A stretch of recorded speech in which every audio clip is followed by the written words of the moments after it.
Ladies and gentlemen, yesterday Jeremiah Kioni delivered some good news from Uhuru Kenyatta to Fred Matiang'i. According to Jeremiah Kioni, Fred Matiang'i is the Jubilee candidate for 2027 presidential elections in the Republic of Kenya. Tunataka mtu ambaye anaelewa tulikuwa tunaenda wapi.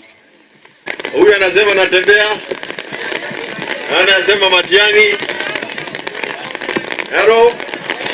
Kwa hivyo Matiang'i wachikane na natembea na Karonzo na Gachagua na Kioni na Matiang'i ndio wanasema hako ndani ya Jubilee. Na yeye alifanya kazi na chama ya Jubilee miaka 10. Hao wakae na wale wengine. So we as a Jubilee Party, we have our own candidate also called Matiang'i. Waende wakae na wale Hello? Aende wakae na wale wengine. Tuhakikishe Kasongo ameenda nyumbani asubuhi na mapema. But for that to happen, lazima mwanze kufanya registration, musukume maneno kwa watu, na hatutaki vita. Hatutaki vita. Na sisi wote tukubali kikapu moja. Ruto hata akiweka Kimani Ichung'wa kama chairman wa IEBC ataweza? Hata akiweka Kamuketi pale kuna kitu ataweza?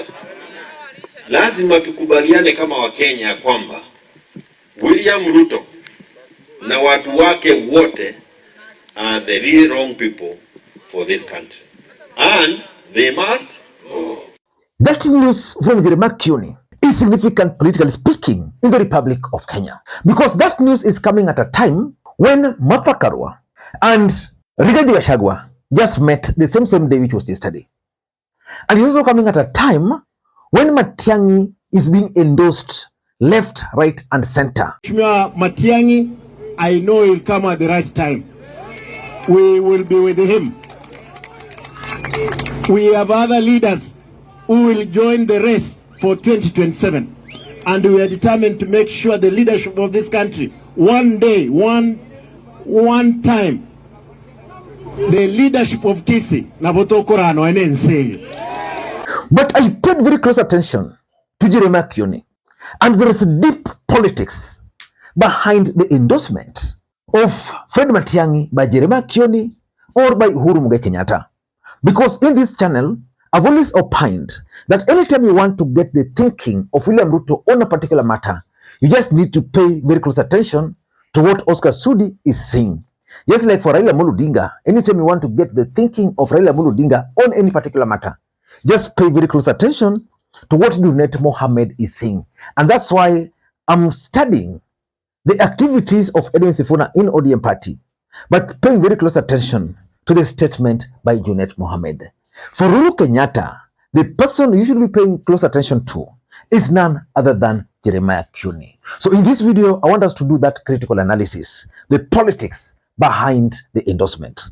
But before we do that, in case you're watching this channel for the first time, please take a second or two, click that subscribe button so that next time we produce a video like this, YouTube will automatically notify you.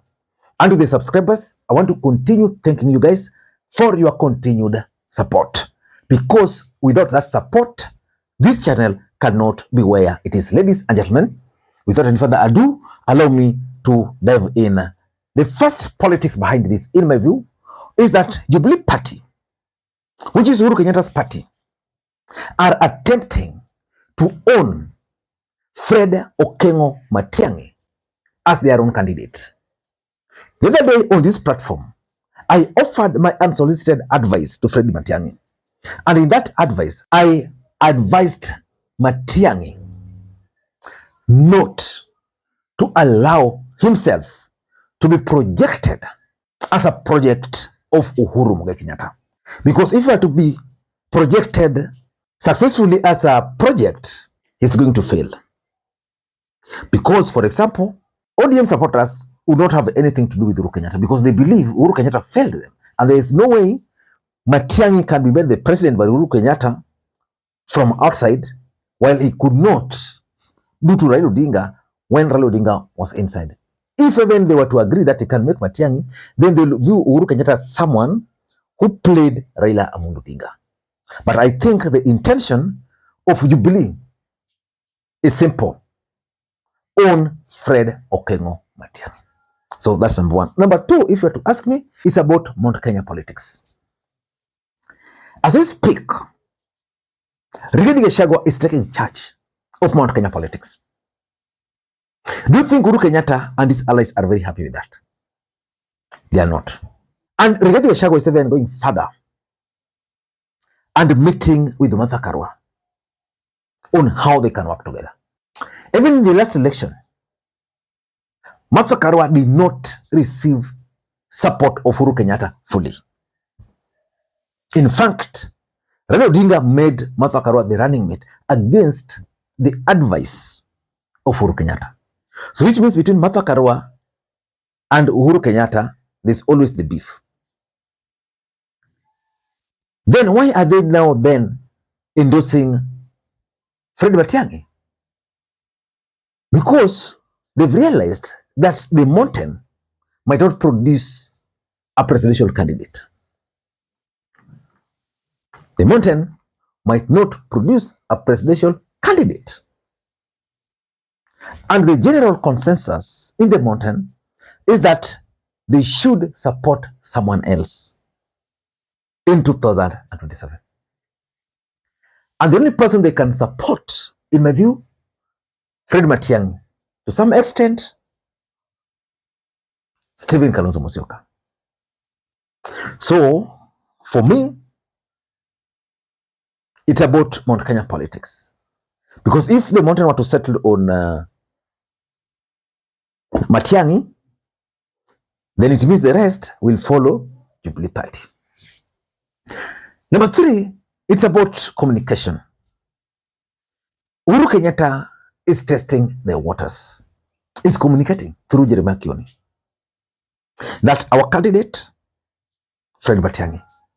Then how are people responding? Because remember, the other day, Uhuru Kenyatta, the same Uhuru Kenyatta, according to sources, met with Ruto. Of course, it was public, met with Ruto. And then we saw William Ruto appointing Uhuru Kenyatta's allies to his cabinet. Then at some point, we started seeing some kind of friction. But now, Uhuru is communicating that 2027, I'm going to support Fred Matiang'i. Number four, which I think is very strategic, is that Jeremiah Kioni is trying to withdraw Uhuru Kenyatta from William Ruto's side. We were all alive when William Ruto went to Gatundu and met with Uhuru Kenyatta. After that, we started getting information that Uhuru Kenyatta's allies were going to join William Ruto's government. Within no time, we saw with our own eyes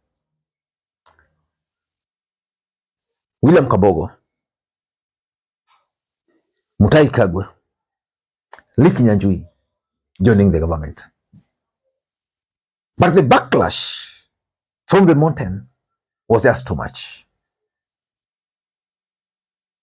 So I think what they've realized is that the move was not strategic. It was denying Uhuru Kenyatta the position he was actually holding, because Uhuru Kenyatta, after the last election, was vindicated because he used to advise the mountain. Then he became now the darling of the mountain. But the moment his allies joined the government, he became very unpopular. Those are the realities on the ground. Uhuru Kenyatta became very unpopular. And because of that unpopularity, he started withdrawing. But then, since Jubilee cannot produce a presidential candidate, what do? Matiang'i. Matiang'i is now the biggest threat of William Ruto in 2027. And lastly, I'm also seeing it as a strategy to push Fred Matiang'i to run on Jubilee Party ticket. You see, for Matiang'i to succeed, he needs the numbers. But where can Matiang'i get the numbers? The truth is, numbers are in Mount Kenya. That's where the numbers are. Matiang'i has a party which I think has a governor, the governor for Nyamira. That is the party they intend to use. But now Uhuru is coming and telling Matiang'i, I was your boss, we worked together. I have this party, please, you are part of our government, come and run on this party. This party is associated with the mountain. Then Uhuru Kenyatta, Matiang'i might agree. And the moment Matiang'i will run on a Jubilee Party ticket, that will be Uhuru Kenyatta running. I'm looking at it from that perspective. I don't know what to think, but that's my take. Let me ask you this other question. Earlier today, Edwin Sifuna joined Stephen Kalonzo Musyoka during his political activities in Nairobi. What is your take about the move by Sifuna? What do you think is motivating Edwin Sifuna to start working with Kalonzo Musyoka? Has he sensed danger ahead? Or is it possible that it's Raila Odinga who is using Sifuna, sending him to the other side? Or is Sifuna just a rebel with a cause? I think we need to do that analysis.